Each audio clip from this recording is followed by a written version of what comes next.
York's classic rock, Q1043. Hey, thanks, Jim. This morning on Flight Plan, we welcome in wide receiver and special teams ace Isaiah Williams. How you doing this morning, Isaiah?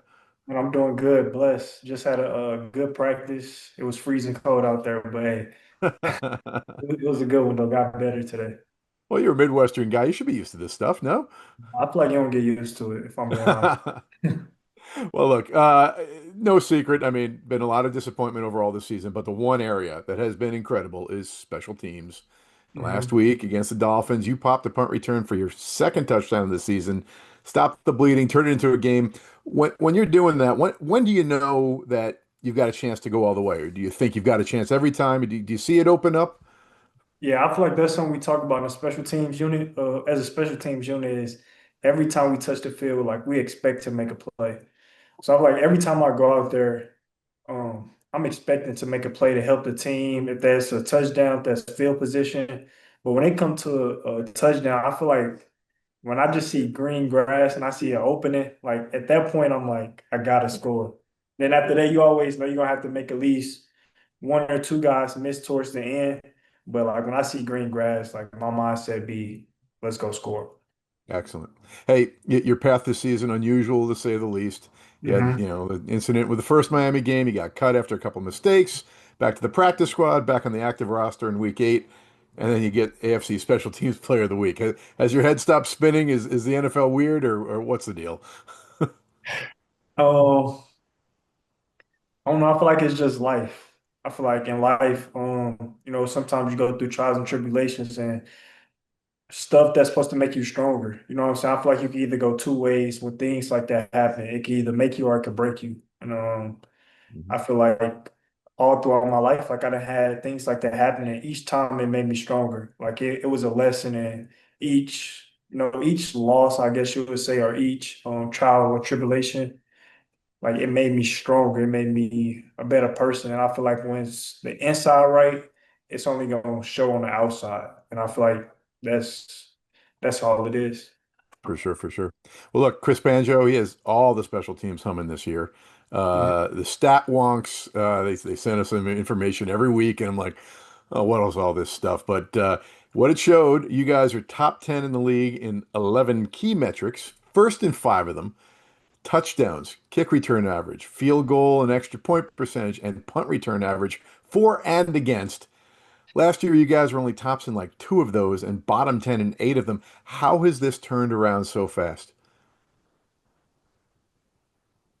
First, I believe it's belief. Like I feel like that special teams unit, like we expect to make a play every time we touch the field. If that's punt return, kickoff, kick return, field goal block. Like we preach that as a unit. Every time we touch the field, we're gonna make a play. And I feel like it's the details.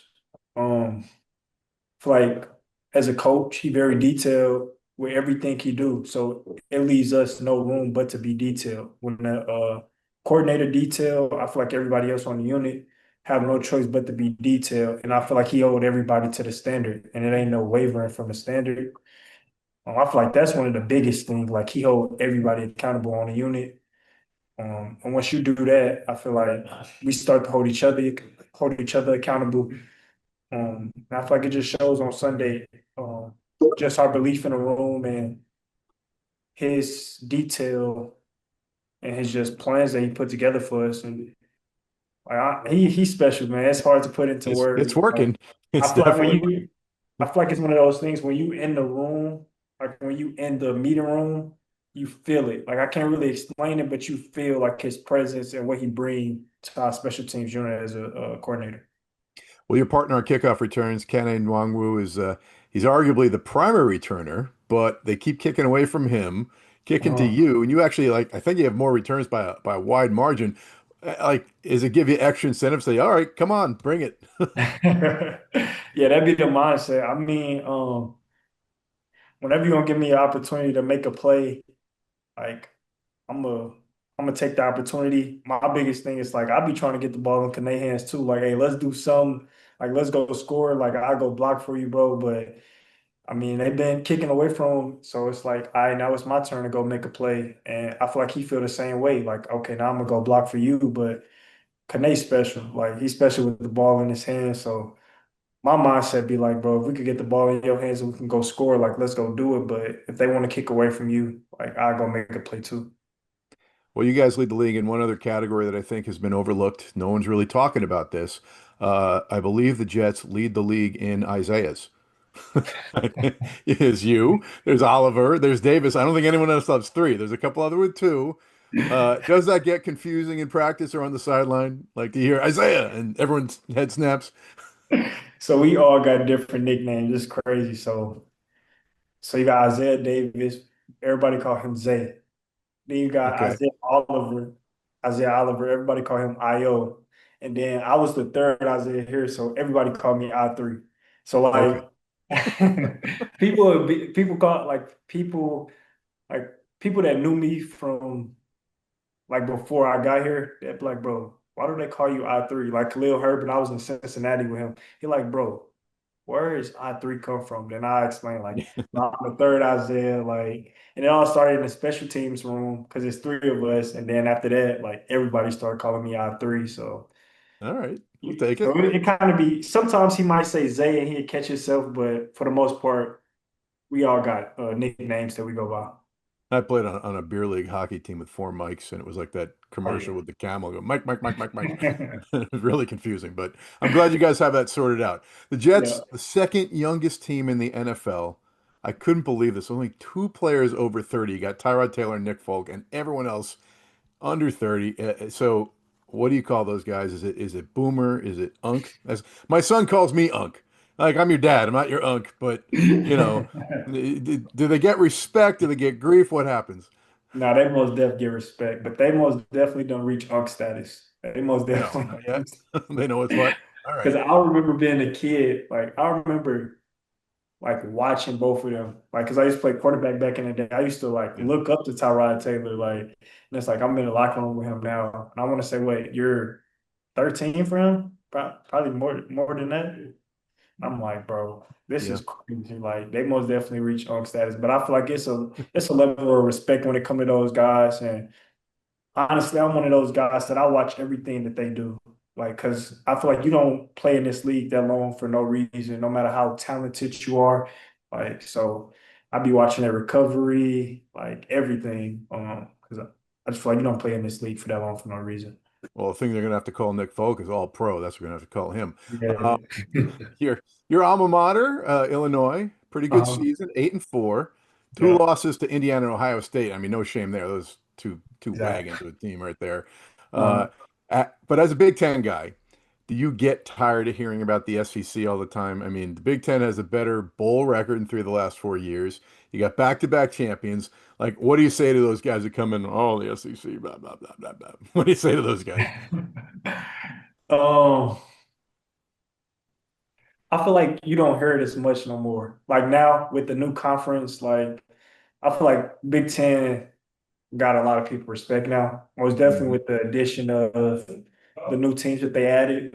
So I really don't hear it as much now. I remember uh like my last year of college coming out, people was kind of saying it. Then I got to train with guys from the SEC, and I'm like, You bro, get to train with what are we us talking about? What are we talking about? for But I sure. feel like it's talent everywhere. You know what I'm saying? Yeah. But I feel like now though, Big Ten most definitely done earned a lot of people respect with the last few years, how it's been, and then with the addition of the new teams they added to the conference. Illinois plays Tennessee in the Music City Bowl on December 30th. Good luck to your boys in that one, and they'll get to prove it on the field, so that's cool. They did prove it, yeah. Um, Last year they did it too. South Carolina last year. yeah, for sure. Heading down to Jacksonville for the Surging Jaguars on Sunday. They lead their division. They've won four in a row. How do you guys pull the upset? I mean, it started today. Just preparation. Like, I know that sounds kind of cliche, but that's really what it is. Like getting better every single day.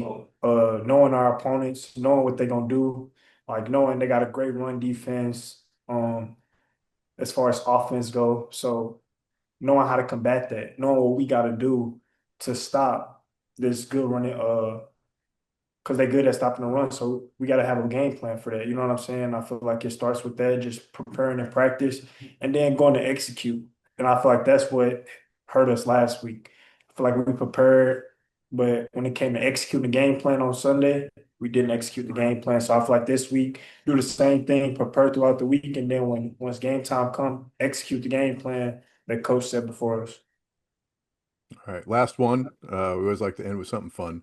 Christmas is right around the corner. What's your favorite Christmas gift when you were a kid? Favorite Christmas gift. What's the one you remember? First one that pops in your head.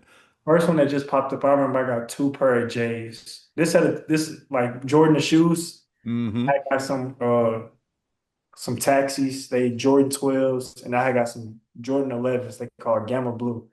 And it's like when I was a kid, like there was like Jordans was That's popping at the gold. That's gold right there, man. time.